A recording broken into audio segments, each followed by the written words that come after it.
বাজার থেকে অনেক সময় আমরা বড় চিংড়ি মাছ কিনি, সেই ক্ষেত্রে দুইটা বিষয় নিয়ে আমরা কনফিউজড হয়ে যাই।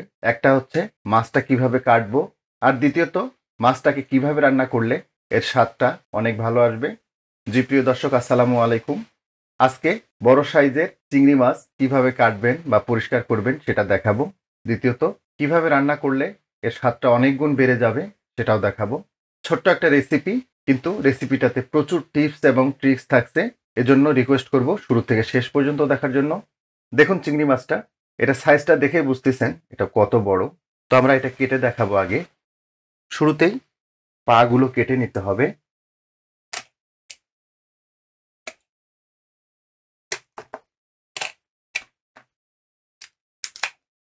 আচ্ছা, এইবার বলি একটু, অসাধু ব্যবসায়ীরা এর ওজনটা বাড়ানোর জন্য চিংড়ি মাছের মাথায় জেল দিয়ে দেয়, জেল ব্যবহার করে। এজন্য অল টাইম চেষ্টা করবেন এভাবে মাথাটা একদম ওপেন করে নিতে।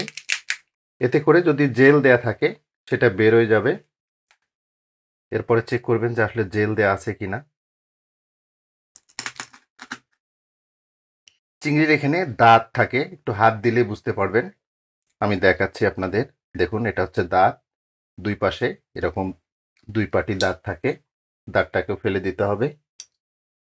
পাশাপাশি চিংড়ি মাছের মাথায় এর পাকস্থলীটা থাকে, খেয়াল করুন। এই যে কালো থলিটা, এটা হচ্ছে এর পাকস্থলী, এটা বের করে ফেলে দেবেন। আচ্ছা, এর বাইরে চিংড়ি মাছে একটা ভেইন থাকে, ভেইনটাও বের করতে হবে। এভাবে লেজ থেকেও ভেইনটা বের করা যায়, আমি এর আগে দেখিয়েছি আপনাদের।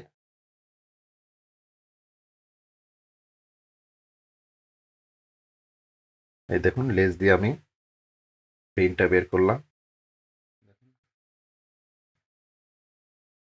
লেজের এই অংশটা কেটে ফেলতেও পারেন, আবার রাখতেও পারেন যা সৌন্দর্যের জন্য। যদি রাখেন তাহলে এভাবে একটু চাকু দিয়ে চাপ দিয়ে পরিষ্কার করে নেবেন। এই যে পরিষ্কার হয়ে গেল। তো একইভাবে সবগুলো মাছ আমি কেটে নিচ্ছি। মাছগুলো কেটে পরিষ্কার করে নেওয়ার পরে সরাসরি রান্নায় চলে আসলাম। শুরুতেই মাছগুলোকে ভেজে নিতে হবে, আর এই জন্য হাফ কাপ রান্নার তেল দিয়ে দিচ্ছি।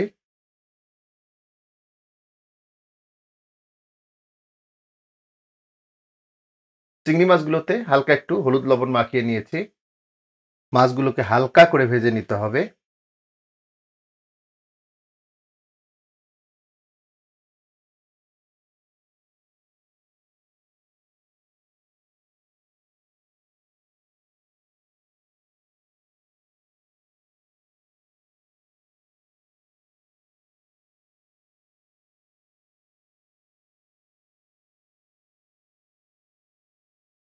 দেখুন, মাছগুলোকে দুই পাশটাকে হালকা করে একটু ভেজে নিলাম। এটা হয়ে গেছে, উঠিয়ে নিচ্ছি।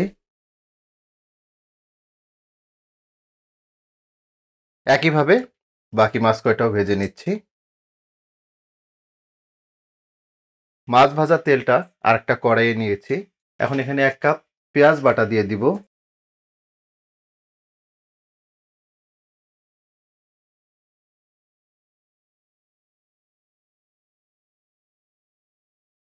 পেঁয়াজ বাটাটাকে সুন্দর করে একটু ভেজে নিব।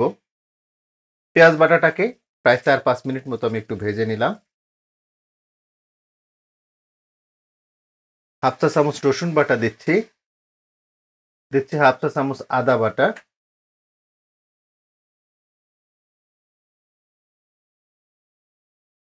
আদা রসুনের কাঁচা গন্ধটা চলে যাওয়া পর্যন্ত এগুলোকে একটু ভেজে নিলাম। এখন এখানে হাফ চা চামচ জিরার গুঁড়া দিচ্ছি। দিচ্ছি হাফ চা চামচ ধনিয়া গুঁড়া। আদা রসুন এবং জিরা ধনিয়াটা কম পরিমাণে দেবেন। দিচ্ছি 1 টেবিল চামচ শুকনা মরিচের গুঁড়া। তবে ঝালটা আপনারা আপনাদের রুচি মতো কমিয়ে বাড়িয়ে নিতে পারবেন।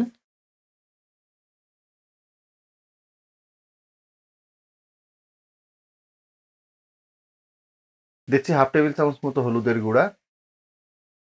সেই সাথে ফ্লেভারের জন্য 4-5টা কাঁচামরিচ দিলাম।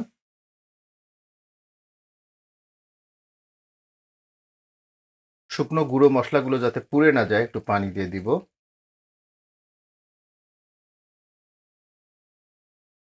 হাফ কাপ মতো পানি দিয়ে দিলাম। দিচ্ছি লবণ, হাফ টেবিল চামচ মতো দিচ্ছি। তবে লবণটা বুঝে দিতে হবে, কেননা মাছটা ভেজে নেওয়ার সময় আমরা একটু লবণ দিয়েছিলাম। মশলাগুলোকে খুব ভালোভাবে কষিয়ে নিতে হবে। মনে রাখবেন, মশলাটা যত সুন্দরভাবে কষিয়ে নেবেন চিংড়ি মাছের রান্নাটা ততটাই স্বাদের হবে। তো ঢাকনাটা লাগিয়ে দিচ্ছি। মিডিয়াম হিটে মশলাগুলোকে প্রায় 4-5 মিনিট মতো আমি কষিয়ে নিলাম। দেখুন সুন্দরভাবে তেলটা ছেড়ে দিয়েছে। এর অর্থ মশলাটা খুব সুন্দরভাবে কষানো হয়ে গেছে।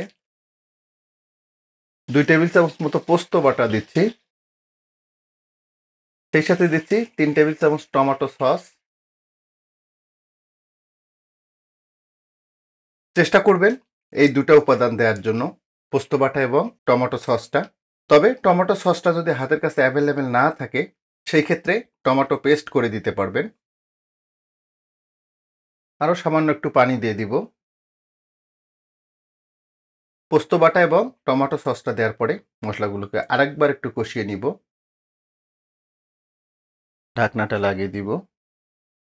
পোস্ত বাটাটা দেওয়ার পরে মশলাগুলোকে আরও 3-4 মিনিট মতো আমি কষিয়ে নিলাম।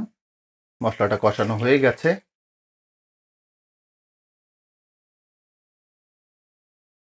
এখন সেই ভেজে রাখা মাছগুলো দিয়ে দিব।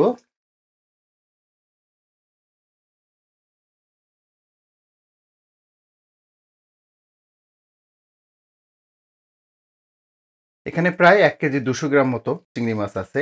আর আমি মশলাগুলো সেই অনুপাতেই ব্যবহার করেছি। আপনারা নিশ্চয়ই খেয়াল করেছেন আমি কাঁচামরিচগুলো আগেই দিয়েছি ফ্লেভারের জন্য, যেটা ইউজুয়ালি পরে দেয়া হয়। এর পিছনে কারণ একটাই, চিংড়ি মাছ দীর্ঘ সময় রান্না করতে হয় না। দীর্ঘ সময় রান্না করলে এটাতে রাবারি ভাব চলে আসে, পাশাপাশি এর জুসিনেসটাও চলে যায়। দ্যাটস ওয়াই কাঁচামরিচটা আমি আগে দিয়েছি। ঢাকনাটা লাগিয়ে দিব। চুলার জালটাকে মিডিয়াম এবং লোয়ের মাঝামাঝি রাখবো। মিডিয়াম লো হিটে চিংড়ি মাছটাকে প্রায় 5 মিনিট রান্না করে নিলাম। কতভাবে তো চিংড়ি মাছ রান্না করে খেয়েছেন, জাস্ট এইভাবে একবার রান্না করে খেয়ে দেখবেন কতটা স্বাদের হয়, নিজেরাই বুঝতে পারবেন। যেহেতু বড় মাছ, এটা সিদ্ধ হতে আরও একটু সময় লাগবে, আর এজন্য আমরা সামান্য একটু পানি অ্যাড করব এতে। 1 কাপের একটু কম গরম পানি দিয়ে দিলাম। ঢাকনাটা লাগিয়ে দিব। চুলার জালটাকে মিডিয়াম লোতেই রাখবো। মিডিয়াম লো হিটে চিংড়ি মাছটাকে আরও 15 মিনিট রান্না করে নিলাম। দেখুন এইবার লুকটা, এটা কতটা স্বাদের হবে এর লুকটাই কিন্তু বলে দিচ্ছে। দেখুন, দেখুন এইবার লুকটা। এইভাবে চিংড়ি মাছ রান্না করবেন, অনেস্টলি বলছি মাছের স্বাদ অনেকটাই বেড়ে যাবে। গ্রেভিটা দেখুন। এরপরে বাসায় যদি কখনো বড় চিংড়ি নিয়ে আসেন, এভাবে রান্না করবেন, নিজেরাই বুঝতে পারবেন যে এইভাবে চিংড়ি মাছ রান্না করলে কতটা স্বাদের হয়। তো যাই হোক, আশা করব চিংড়ি মাছের এই ছোট্ট রেসিপিটা আপনাদের অনেক ভালো লাগবে, আর ভালো লাগলে কিন্তু আমার সার্থকতা। তো আজকে এ পর্যন্তই। সবাই অনেক ভালো থাকবেন, সুস্থ থাকবেন, নিরাপদ থাকবেন। আল্লাহ হাফেজ।